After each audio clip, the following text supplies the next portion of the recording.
if you can only provide what AI, what Midjourney or ChatGPT can provide, then your value is the price of a subscription.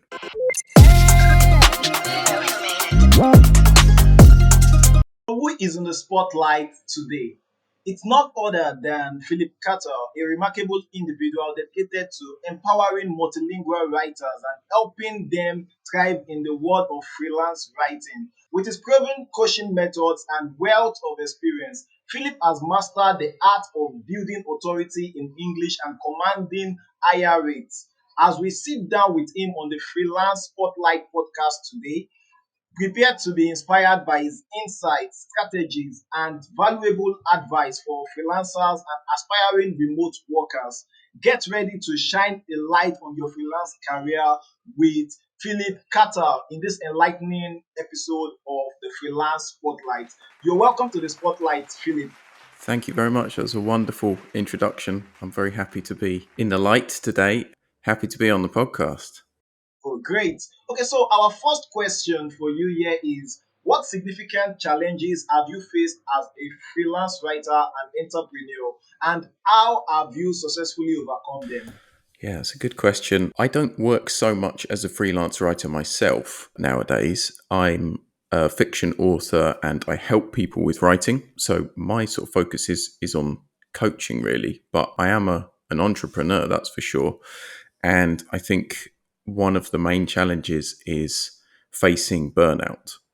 As an entrepreneur, essentially the more work and the more hours you put in, the more benefit you get.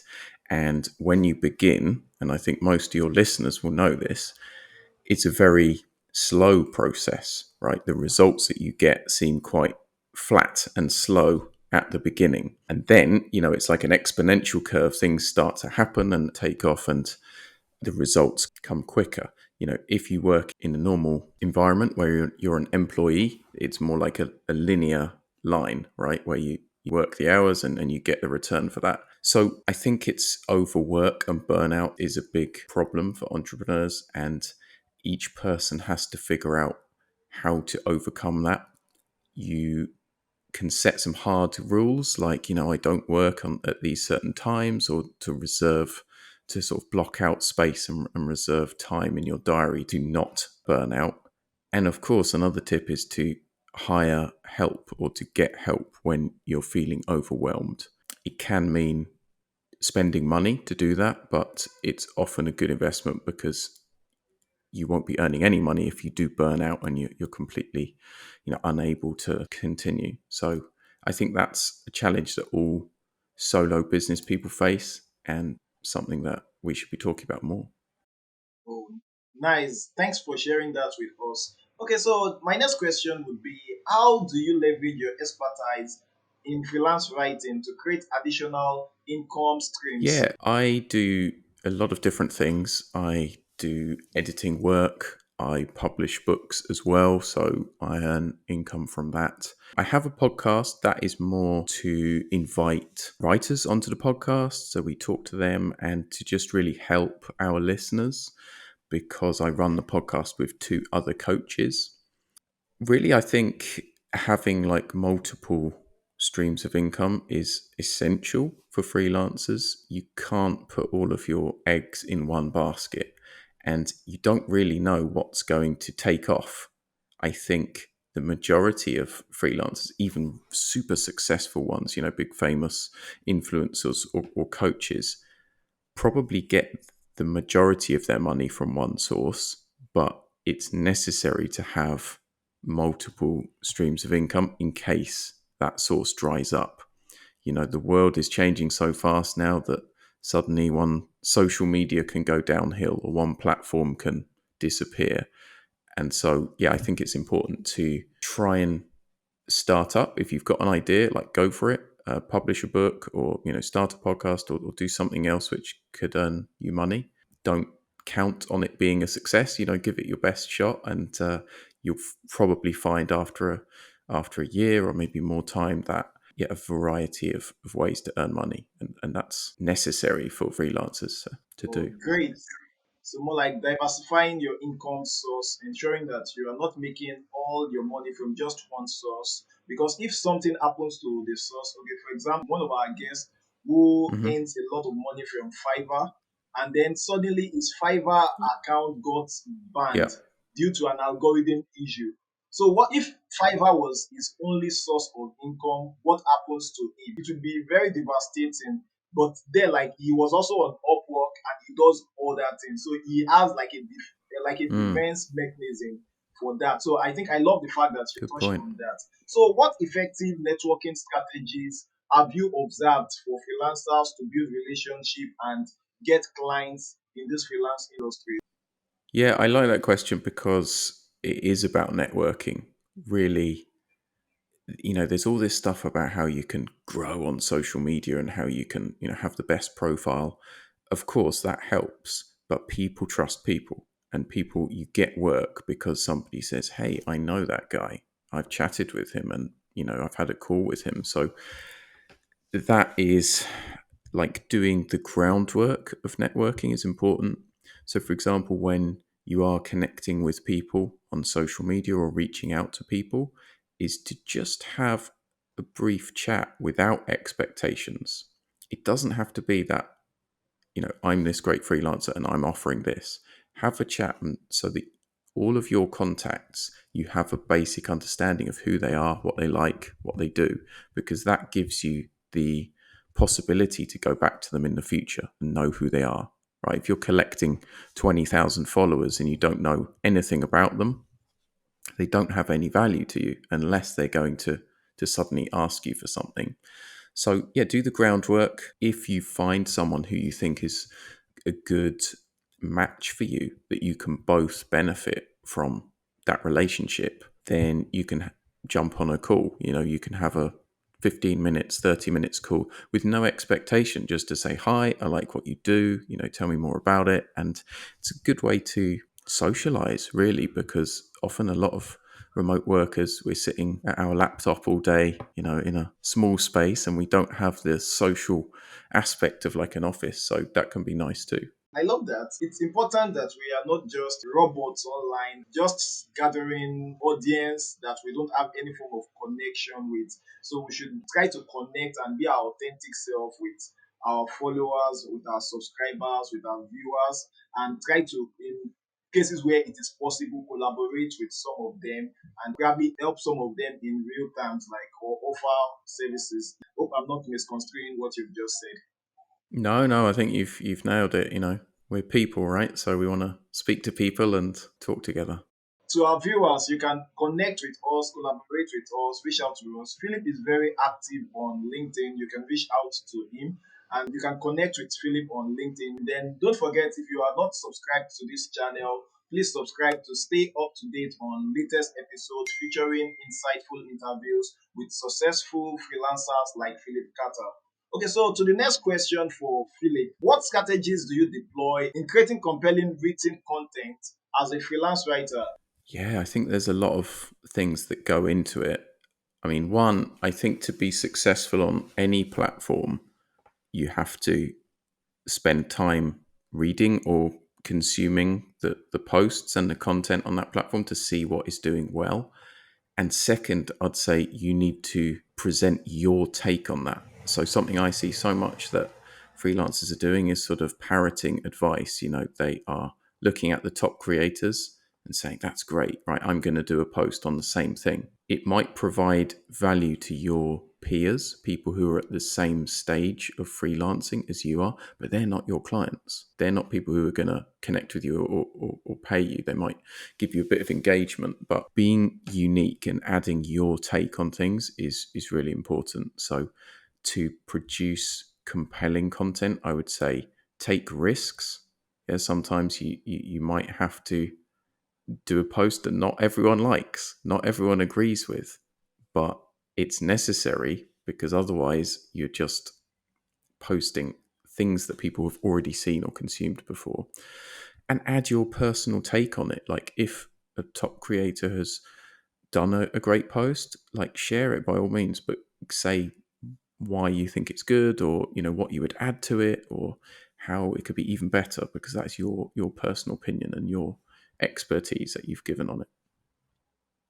Okay, so let's move on to the next question. How do you establish and command high rate as a multilingual writer in English language? Really, this is what I help people to do. There's two sides to it, really. The first is upskilling. That is your language skills primarily, and also your writing skills, right? So, your writing skills, what you can deliver as a content writer, as a copywriter, or whatever you write, that's your product, right? And your language skills have a lot to do with the way that people perceive you. We unfortunately still live in a world where many users of these platforms like Upwork or Fiverr, and even on social media, will view people from certain countries as flat out worth less money, because we live in the world where they're used to outsourcing and saying, labor is cheaper in a certain place and their product is worth less. Now, with writing and words and what everyone around the world can offer, that's nonsense. We know that the greatest writers can come from anywhere. And what is holding people back from getting those higher rates and better clients is breaking that perception of, being from a developing country means that you're worth less. So yeah, the first point is work on your language skills so that there's no barrier to people saying, oh, English isn't this person's first language and they've made a mistake here, so I'm not going to move forward, because people have so much choice, they could choose someone else. So I think that's the first thing to do is really work on your language and writing skills. The second point is about how you position yourself. I'm sure you've had lots of people on the podcast who have told your listeners how to write great profiles and how the kinds of things that clients are looking for. There's lots of good people to follow in that space. My quick advice would be work on your own mindset, believe that what you offer is valuable, and consider that everyone who looks at your profile is thinking, so what? Who cares? How can this person help me? Right? They don't care about you, they care about what you can do for them and their business. So that's my quick advice is believe in yourself and position yourself to solve problems for others rather than just presenting what you do. Wow, that's awesome, Philip. Thanks for sharing that. Okay, still on that question, for some of us, maybe like my country is Nigeria, so English is a second language for me. And then we have many freelance writers in Nigeria. Our clients, maybe like when you work for a US client or client in some of these first world countries, they can see the loophole in your English, in the way you speak English, as a non-native speaker of English language. What advice would you give to non-native English speakers who aspire to provide high-quality English writing services? How can they improve their language skills and boost their confidence? Yeah, great question. I think to break the concept of native and non-native speakers, even native speakers, most people in England couldn't pass a proficiency language exam because it's very high level language and vocabulary and grammar. What is necessary is to deliver work which is effective. So, for people whose first language is not English, you may have to work more on the foundational aspects of grammar and vocabulary and accuracy and the style of writing.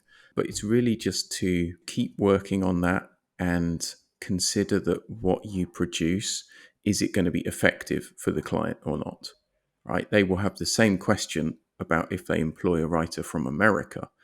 And there are some pros and cons in that, right? That American writers will have some advantages and some disadvantages because everyone has a unique voice, and really English is like a world language now. So I don't see having English as a second language as a disadvantage, but it's necessary to put more effort initially into increasing your language skill. Wow, I love that. I love your balanced response to this question. Like it's balanced, like you swing both ways, like it's not skewed towards any direction. So like we understand that we should not get ourselves trapped in that loop of perfectionism in a quest to write like the West. because like even the Western writers, or let me say the American writers, are not perfect. We should just ensure we develop ourselves to a point where we can serve our clients reasonably and ensure that we deliver quality service to them. Yeah, I love that 100%. insight you just shared. I mean, if I have one message to your listeners, to any writers out there who are not native English speakers, it's is just that. It's like you're not worth less. Don't be in the mindset that, oh, because I live in Pakistan, or because I'm from Nigeria, or whichever country you're from. Don't be of the mindset that I wish I could attain the level of an American writer or a native writer. You're you, and your potential is unlimited. So just focus on what you can deliver and keep getting better and upskilling, and don't compare yourself, because it's not something that will really help you at the end of the day. Good. Okay, so how do you stay inspired and continuously enhance your writing skills? Are there any recommended resources or practices you can suggest to us? I mean, my thoughts on how we improve are that the three things you need to do to improve at any skill is: one, to practice; two, to receive feedback on what your output is like, how that's perceived; and three, to learn new things. So I guess whatever you're writing or whatever you're doing in the freelance world is to try and do that. And I do the same myself, right? I use my own advice. Great, I love that. And I love the part that we keep practicing these skills. Then that applies to every other skills, even every other technical skills. And then you take feedback. Feedback, they say, is the breakfast of champion. That is the only way to keep improving. So both the client who give you the positive or constructive feedback and the ones who give you a feedback you consider bad, they are all positive if you can channel them to be positive, because you can learn even from the negative feedbacks and then improve on yourself. So feedbacks can always direct you on the area you need to focus your power of improvement on more. Okay, thank you so much for sharing that. And then to our listeners and viewers behind the screen watching us right now, please drop any favorable emoji in the comment section. Thumbs up to Philip for the amazing insight he's been sharing so far. I'm really having a good time. I trust you are too. Okay, so what skills or qualities do you believe freelancers should develop to thrive in the evolving freelance industry? Are there emerging trends or areas of expertise worth exploring? Such a big topic. I mean, there's a lot going on with AI, and a lot is changing. So really try and zoom out and take a long look at, going forward, what is going to be valuable. I personally think, there's a lot at the moment about personal branding and voice, and, kind of human centered writing and design. So I would focus on that. Bear in mind that if you can only provide what AI, what Midjourney or ChatGPT can provide, then your value is the price of a subscription, right? So you have to think long term about what you can provide in terms of your unique take and your ability to develop sort of voice and personality and opinion. My other advice would be, I like what you said about people still in the 9 to 5. I think a lot of beginners get suckered into these copywriting messages.